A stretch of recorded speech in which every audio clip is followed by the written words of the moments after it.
So if you really want to get better at hitting your driver, there's something I really want you to pay close attention to, because I've given a lot of lessons over the past few weeks where people are doing this one thing really badly and it's really impacting how they hit their driver. So I never want you to do this.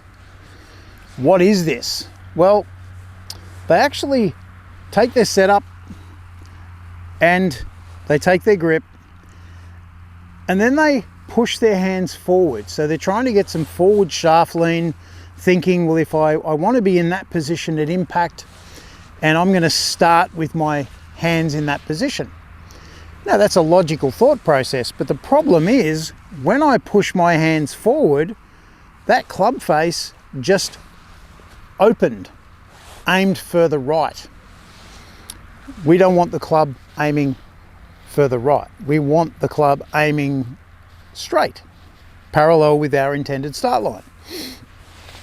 So the people that I've been coaching lately did this. They pushed their hands forward, the club was open, so then they've tried to correct it and they've turned the club face to the left, so their hands are forward, opening the face, then they've adjusted, so now they're really out of whack. And some of these people have said to me, I just don't stand, when I stand over the ball, I don't feel comfortable. I'm not surprised, because they're not comfortable. It doesn't look comfortable at all. So you wouldn't believe how much money golf club manufacturers spend on designing a club to sit properly at address.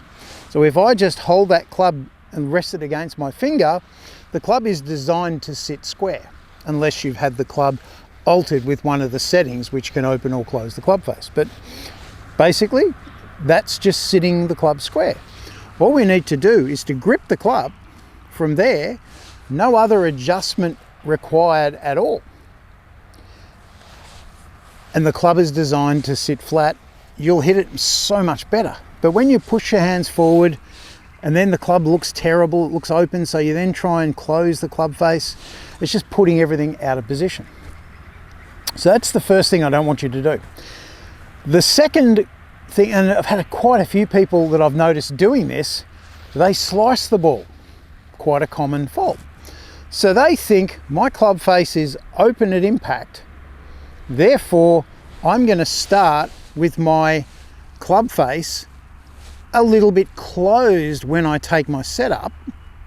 So when I hit the ball, it's going to produce a square club face at impact. Once again, very, very logical thought process. The problem is it doesn't work. So when they're slicing, their club face is remaining open, their hands are coming through very early and the club is left lagging behind. So even if I close the club face, if I come down doing that, the club face is still open. So it will not change the club face whatsoever. Sounds like someone's just had a hole in one.